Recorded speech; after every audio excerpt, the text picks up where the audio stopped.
On enchaîne avec Alexis Marcombe, qui est directeur général de Carrefour Links, et Laurent Mathias, qui est e-commerce et data general manager chez L'Oréal. Donc, venez me rejoindre. Donc, on va prendre chacun. Bonjour, je vais me mettre au milieu. Voilà. Chacun son micro. Vous pouvez même jouer avec les Lego. Personne ne l'a fait, là. Je suis assez étonnée pour l'instant.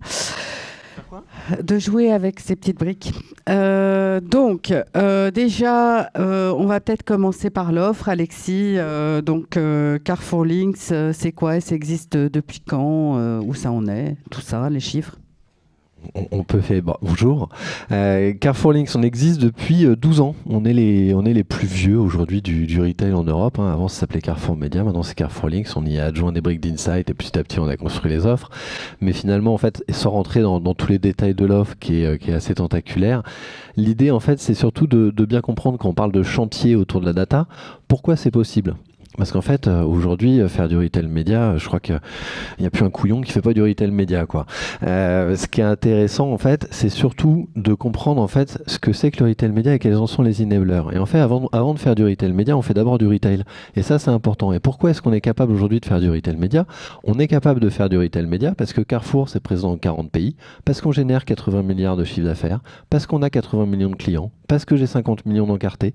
Et donc, quand je prends tous ces chiffres at scale, c'est ce qui va me permettre, in fine, d'avoir les moyens de structurer ma donnée. Ça, c'est le point d'entrée du retail média. C'est-à-dire que brancher un ad server sur un site pour diffuser des bannières, ça, c'est la partie facile. Sauf que le retail média, en fait, c'est travailler l'omnicanalité, c'est travailler le parcours du client dans toutes ses dimensions. Et donc, le préalable, c'est d'avoir été en capacité de structurer sa donnée dans toutes les dimensions. Donc, la donnée magasin couplée à la donnée e-commerce, la donnée de navigation, la granularité des tickets d'achat, etc. C'est ça qui va rendre en fait le retail média possible. Et une fois qu'on a réalisé ce préalable, on va être en capacité de brancher des outils sur le site que je vais relier à ma donnée. Je vais être en capacité d'utiliser des safe haven, des clean rooms qui vont me permettre ensuite de collaborer avec les marques en leur proposant des univers sécurisés. Et c'est ce dont on pourra discuter tout à l'heure avec Laurent, et dont on va vous parler aujourd'hui. Mais en fait, le préalable à tout ça, c'est d'avoir été en capacité de structurer ma donnée. Et ça, c'est le point clé. Et ça, on va se le dire, entre nous, c'est pas donné à tout le monde, parce qu'en fait, ça coûte des dizaines de millions. Donc il y a une barrière à l'entrée qui est phénoménale, et qui fait qu'aujourd'hui, le retail média at scale et dans toutes les dimensions qu'on est capable d'imaginer en termes de traitement de la donnée, c'est mécaniquement réservé à des acteurs d'une dimension déjà extrêmement importante. Voilà. Chez vous, mais le retail média chez Amazon, tout le monde y a accès pour des toutes petites sommes. Donc c'est vraiment, ça dépend de l'envergure.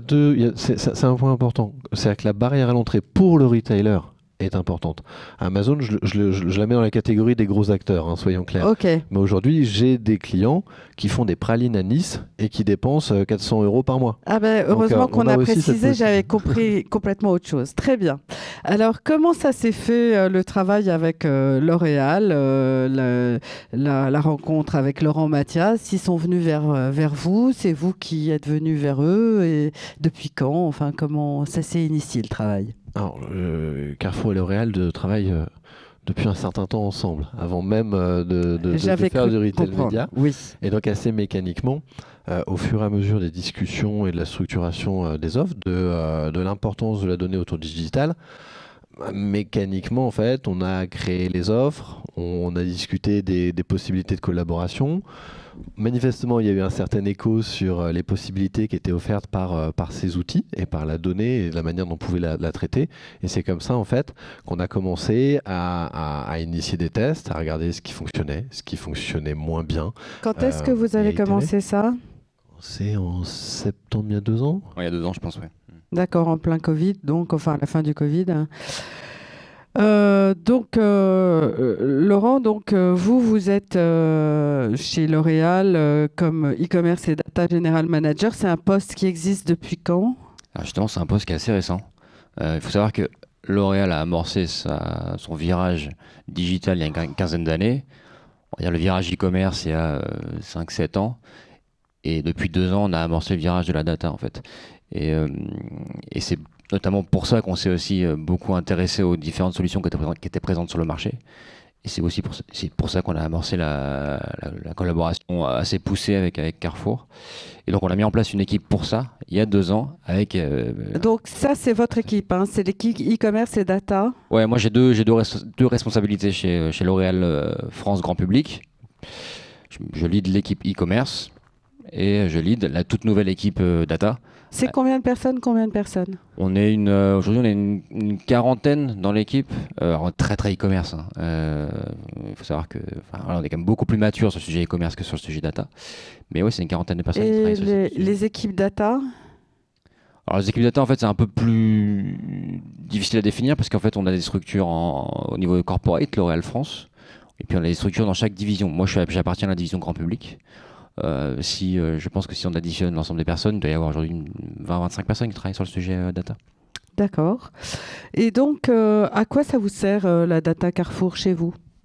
Alors, c'est intéressant, j'avais préparé des slides pour illustrer.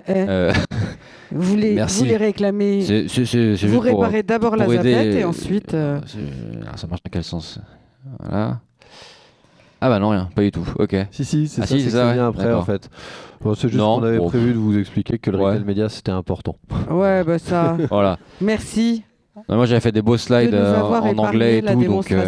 Non, voilà, moi la data, la data Carrefour en l'occurrence, elle a 3 intérêts, elle nous permet de répondre à 3 enjeux. Le premier, c'est ce qu'on met dans la catégorie Insight. Nous, aujourd'hui, on n'est pas distributeur. On vend nos produits via les distributeurs, donc on n'a pas accès à la donnée consommateur en tant que telle. Et du coup, la connaissance consommateur, elle est forcément limitée par cela. Donc, ça, c'est le premier point. Carrefour, aujourd'hui, nous permet d'avoir accès à la donnée consommateur et de l'information consommateur pour mieux comprendre le consommateur. Ensuite, il y a la dimension activation. On peut utiliser cette donnée pour mieux cibler nos consommateurs, leur passer le bon message, la bonne publicité, le bon message promo, et du coup personnaliser nos activations promo. Et puis le troisième enjeu, c'est l'enjeu de mesure. C'est que nous, je pense que vous l'avez remarqué, on a un gros annonceur, médias en général, et qu'on a une capacité de mesure qui est assez limitée, je trouve. Et la donnée Carrefour, je dis, nous permet d'avoir une capacité de mesure qu'on n'a jamais connue auparavant avec de la vraie donnée, la donnée consommateur. Donc c'est vraiment les trois grandes dimensions sur lesquelles on utilise la donnée Carrefour aujourd'hui. Et du coup, donc en 2 ans, vous en êtes où? Vous avez accès à... J'ai un autre slide magnifique. Oh, magnifique. Voilà ce qu'on a fait depuis 2 ans, avec des jolies images de nos campagnes pour l'illustrer. On a initié donc un premier use case il y a 2 ans qui était honnêtement, quand je le regarde aujourd'hui, un peu tout pourri. Ouais. Non mais c'est vrai, créa un peu basique.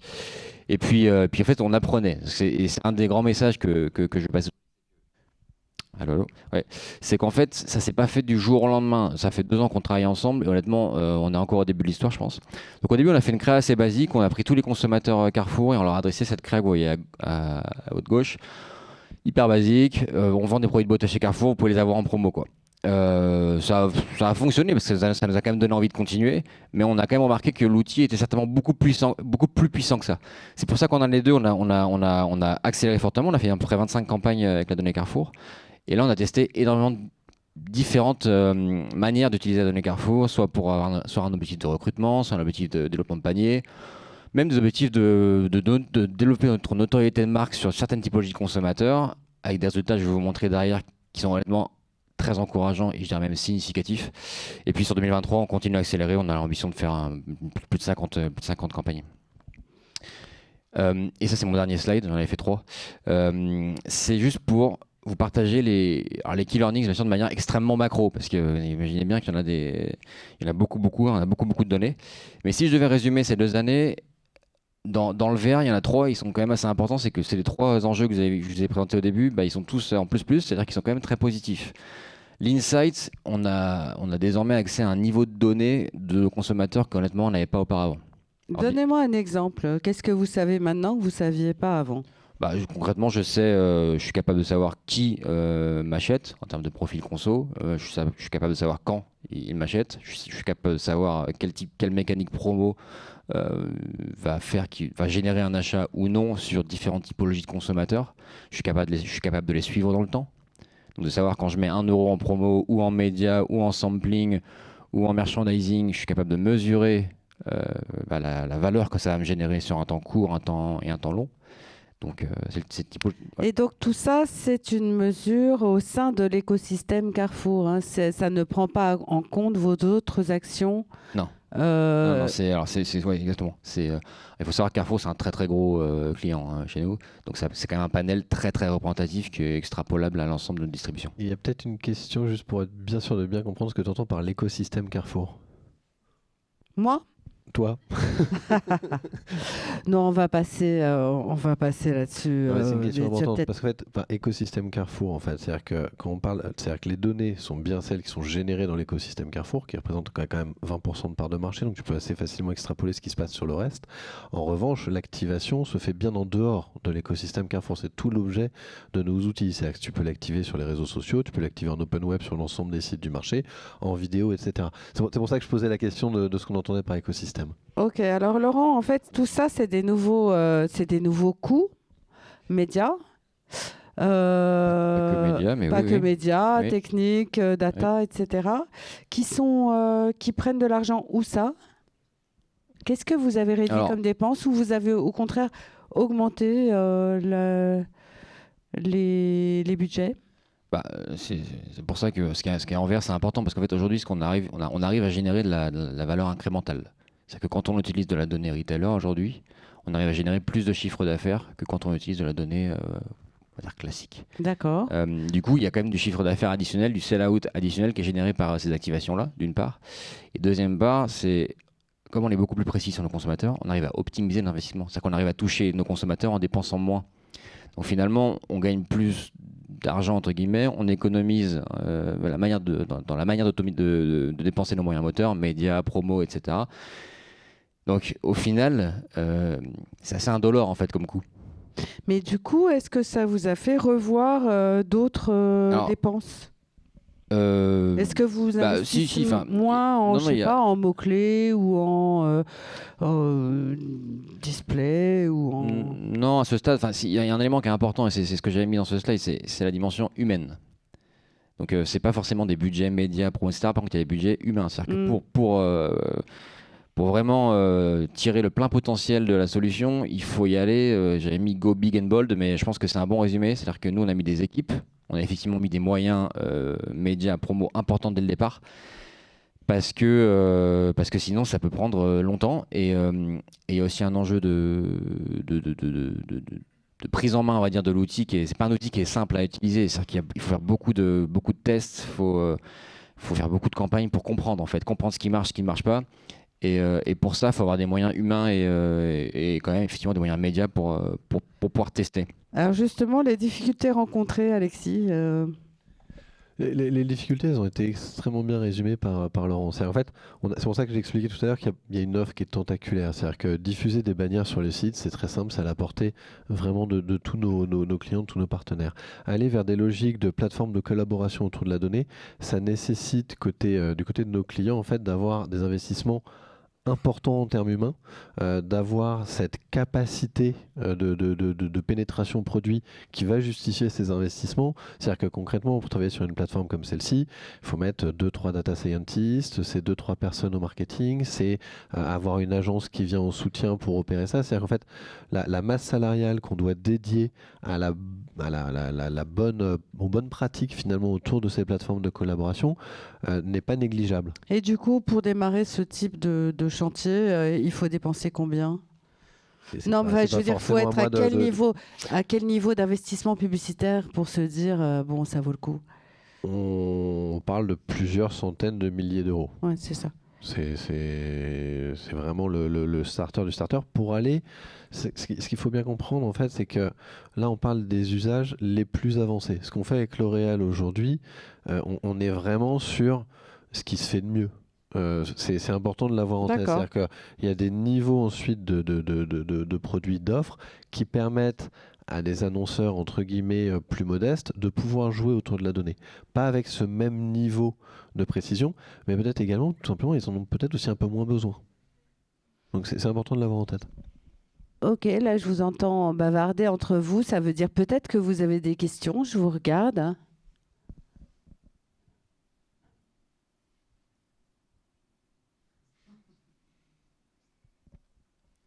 pas de questions. Ben, moi, j'en ai une.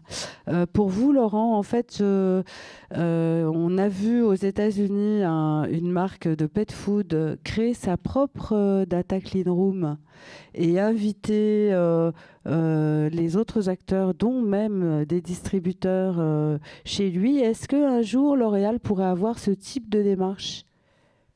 Bah, clairement, on a une double stratégie. D'un côté, effectivement, c'est utiliser la donnée ultra massive de nos retailers, et ça, c'est clairement notre priorité absolue. Après, comme tout groupe de dimension internationale, on a vocation aussi à développer notre propre base 1P. On a quand même des sites sur lesquels on vend en direct. Alors, c'est une toute petite partie de notre business, hein. Par contre, on a beaucoup de trafic. Il y a beaucoup de gens qui viennent chercher de l'information, qui viennent utiliser nos services, etc. Donc, on a des millions de personnes qui se connectent chaque année sur nos sites. Et ça, ce serait quand même un peu dommage de ne pas utiliser cette donnée, qui d'ailleurs devient encore plus intéressante quand potentiellement on la croise. Je voyais l'exemple avant, quand on la croise avec la donnée retailer, ça peut rendre encore le truc encore plus puissant. On est encore plus fin et voilà. Donc non, clairement, de toute façon, c'est les deux, c'est pas l'un ou l'autre. Après, l'exemple du pet food aux US, je l'ai pas, mais c'est intéressant.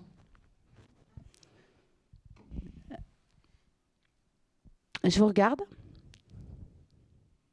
Bon, bah, c'est un enchaînement idéal parce que on va parler, à moins que Alexis, tu aies quelque chose à rajouter. Je n'ai rien à rajouter, mais en tout cas, on est à votre disposition si vous avez des questions. Bah, de toute façon, il y a une pause bientôt. Et donc, justement, enchaînement idéal, puisqu'on va parler de Clean Room maintenant, avec Guilhem Baudin, qui est partenaire chez Converteo. Bravo.